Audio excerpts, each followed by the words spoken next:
Hello and welcome to The Comic Cave. I'm Ramsey, aka Captain Away, and today I'm reviewing all 4 volumes of the complete collection of the 1998 to 2003 series of Black Panther. This comic actually owes its origins to the comics crash of the mid-90s. The crash ended some great comics and led to Marvel filing Chapter 11 bankruptcy in 1998. With their own financial situation and such upheaval, they decided to outsource some of their smaller characters to Event Comics, run by Joe Quesada and Jimmy Palmiotti. These titles included Daredevil, The Inhumans, Punisher, and Black Panther.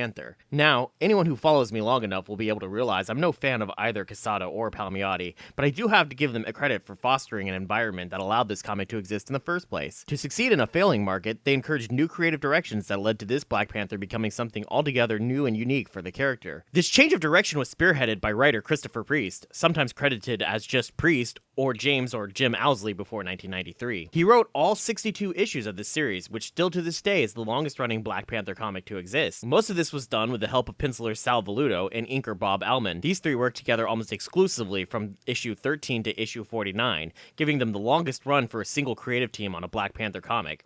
Pretty impressive. The complete collection of this series also features other works by Priest, including issues of Deadpool, Thor, and The Crew, a 7-issue series about a team of not-so-heroic super dudes that included characters Priest introduced in Black Panther. But that doesn't come until the end of this comic, so we'll get to that later. For now, let's get to the beginning and take this away. Despite being the title character, T'Challa, son of T'Chaka, king of Wakanda, and tribal leader of the Panther clan, is not really the main character, at least not at first. That honor goes to Everett K. Ross, a US government agent from the Office of the Chief of Protocol. Ross is clearly intended to be the character that convinces what would have, at the time, been a predominantly white male audience that it was okay to read this comic about a black man. Despite that, however, he's used more as essentially a parody of white male protagonists, with almost no good traits. He's a political ladder climber, focused entirely on his career. He's dismissive of foreigners and minorities. He has no real qualifications for being here other than that typical white male hero quality of being just the asshole for the job. He's also sleeping with his boss, Nikki Adams, as we learn when he goes over to her place and suggests that they take part in some naked banjo time. No, really, naked banjo time. But the joke's on him, I guess, because the whole reason Nikki assigned him this duty is because she didn't want to see Black Panther again, as they once dated in college. Ross is also an abject coward, which we see straight off the bat from page 1 when we meet him cowering on a toilet from a rat with no pants on. He runs from any danger he finds himself in, and since he's hanging out with BP, danger is pretty much a constant. He's also shorter than pretty much any other character we meet, even the ladies, as if to emphasize his inadequacies. He's often drawn looking very childlike, as seen here. From the first moment I saw him, I got a Michael J. Fox vibe from him, and interestingly enough, I discovered Priest apparently named him Everett K. Ross after the character Alex P. Keaton from the TV show Family Ties, a character played by Fox. It seems they took that inspiration a bit to heart. Despite being a pretty unlikable character, he lasts through pretty much the entire comic. He's the primary narrator, relating most of the story as a report to his boss. First, that's Nikki, and then later, after she's senselessly killed, she's replaced by Henry Peter Gyrick, Marvel's go-to generic villainous government agent. Priest uses the Ross narrations to excuse his tendencies to tell stories out of order, like how this comic opens up in the middle of the first story arc, and then has to Pulp Fiction its way back around to making sense. And Priest is clearly a Pulp Fiction fan, and even has one of his characters mention how this writing mimics that movie. I should note that this jumping around the story can be an effective tactic for storytelling in the limited space of a single issue of a comic, so I can kind of forgive it. What's harder to forgive is how much it repeats itself. It's victim of a period of comics that felt that constant recaps were necessary for readers to follow along. That may have been nice in 1998, but in 2019, it's a pain to have to read so many recaps of the same information over and over and over again. It's hard to blame this comic for that, especially since the story overall is pretty engaging and well told. Just how well this series is written becomes clear when we hit the Nuff Said tie-in. This was a challenge Marvel made to its creative team to write a comic with no dialogue or narration whatsoever. Priest met that challenge while only cheating a little, and the fact that this issue with no dialogue is still a great issue just goes to show what a great comic this is. Since Ross is the one telling the story though, the repeats become especially challenging due to how gross of a person Ross can be. This can be especially true of his view towards women, within a comic that tends to be a bit misogynistic as it is. This is especially true of the Dora Milaje. In later comics and in the movie, the Dora Milaje will become a a branch of the Wakandan armed forces that is all female. In this series, there are only 2 at a time, and they are considered to be wives in training. In other words, they can't marry, flirt, or even speak with anyone but each other and the king. All their communication must also be in the African language Hausa. On top of that, they're expected to dress provocatively at all times. Also, they're apparently required to be underage. Not that that stops Ross from constantly talking about how hot they are. Man, is there anything redeemable about this guy? Ross might be intentionally so bad because priests hoped to use him as a counterpoint to T'Challa, to help change people's perspectives on the character. He saw Panther as having been misused by some of his creative teams to the point that the character became sort of a B-list joke member of the Avengers. Ross himself agrees to be the government liaison for Black Panther because he thinks of the character this way and believes he'll only be in town for a few days before heading back to the backwards country he calls home. And this does initially seem to be kind of the case, as Panther is only in America because he seems to have been tricked out of Wakanda by the murder of a little girl and the news of corruption of the Tomorrow Fund, a charity Panther himself set up. This was all a setup so that rebels and refugees in Wakanda, led by a man named Achebe, working with Panther's own stepmother Ramonda, could stage a coup. Achebe is said to have sold his soul to Mephisto for revenge on his murderers, and now is an immortal crazy man. He turns all his attention to destroying T'Challa for no particular reason other than to create chaos. I think priests saw Achebe as basically a Joker analog, and to that end, Achebe is completely insane, and for some reason that also means he looks like a Ferengi. Also, he carries around a creepy hand puppet of himself, although that does lead to a pretty good moment when he meets Deadpool later in the series. Good stuff. So this whole coup actually came about due to some very complicated political maneuvering. I mean, really complicated. I mean, this is Panther summing it up right here. All of this. Yeah, that's the short version. Seriously, this comic is complicated. This isn't even one of the recaps about what's happened in the comic. This is outside information that you need to know in order to understand what's happening in the comic. And if you want to know all the ins and outs of this political intrigue going throughout this series, you're just gonna have to read it. There's no way I could explain it all here.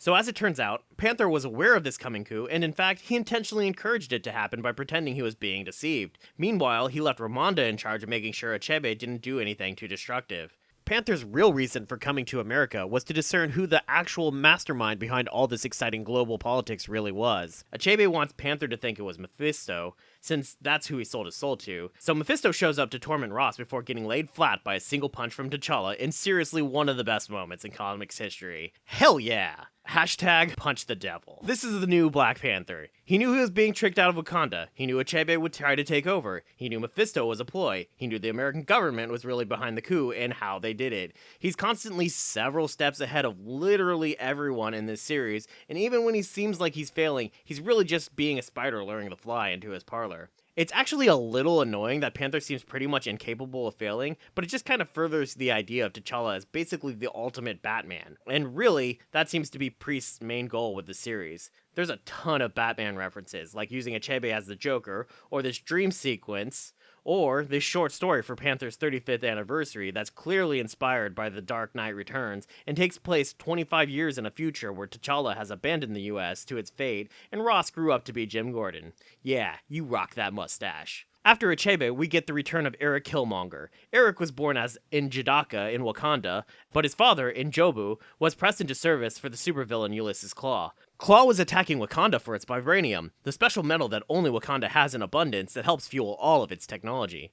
Klaue kills N'Jobu and T'Chaka, and out of anger of N'Jobu's role in his father's death, T'Challa banishes the whole family from Wakanda. So it was that Killmonger grew up in New York, hating and resenting both Klaue and Panther, but especially Panther. His one dream is to destroy T'Challa, and he plans on doing this by taking everything away from him. So he launches a plan to take over the country using economics. No, really.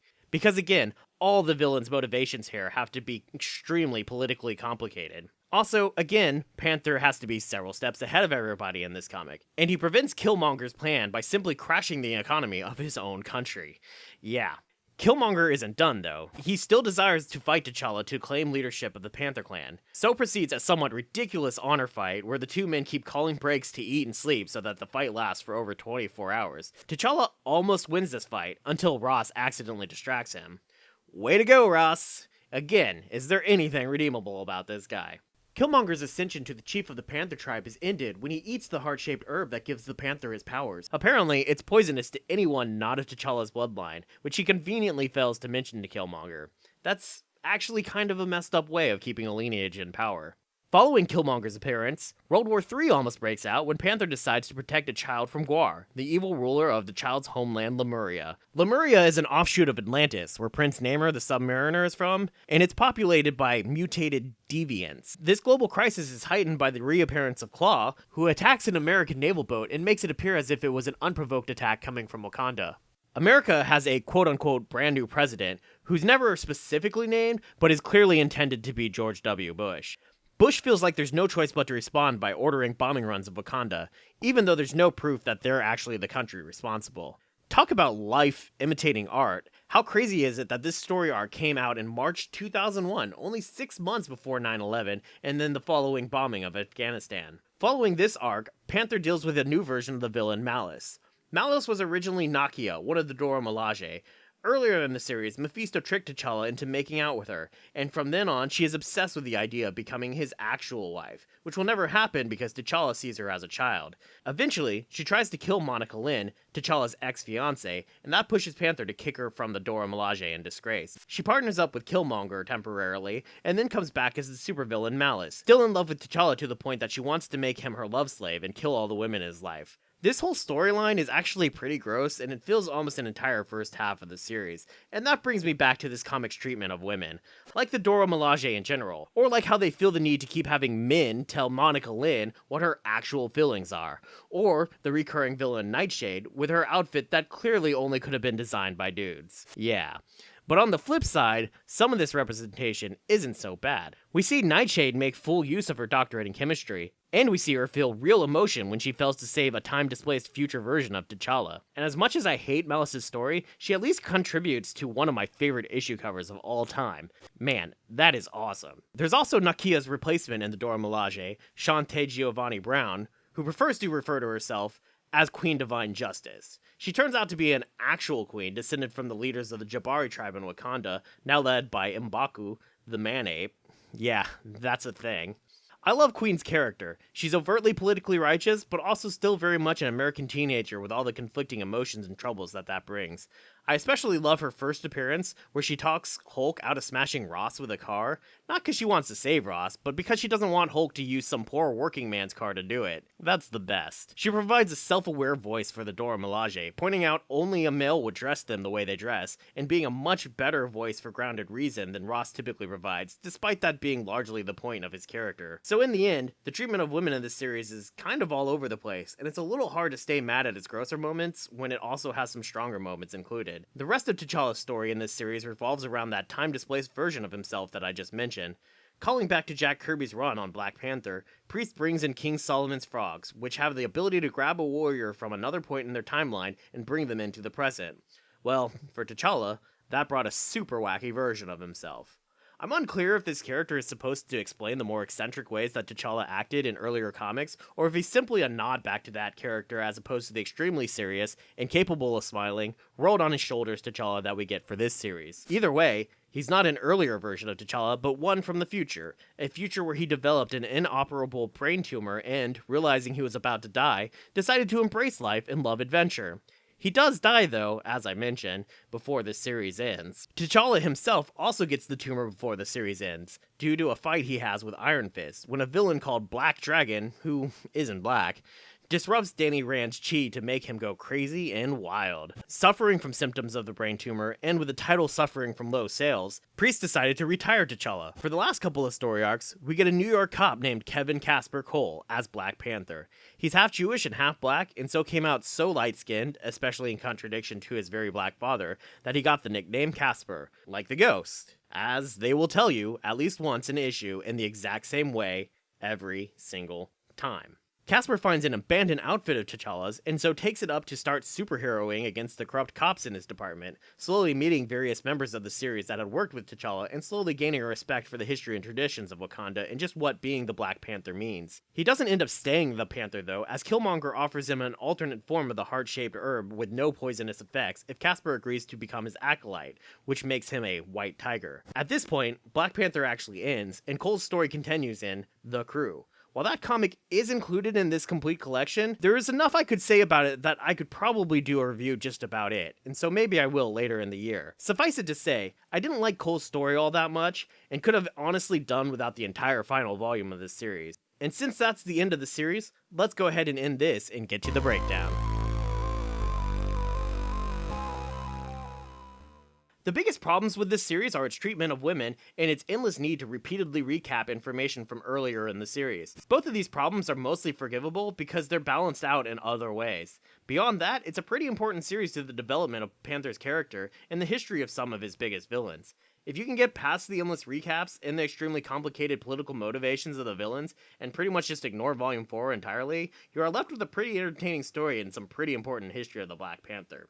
And that's why I'm gonna go ahead and give this series an 8 out of 10. Though its issues might be hard to look past for some people, I can't help but be impressed by how enjoyable this comic was overall.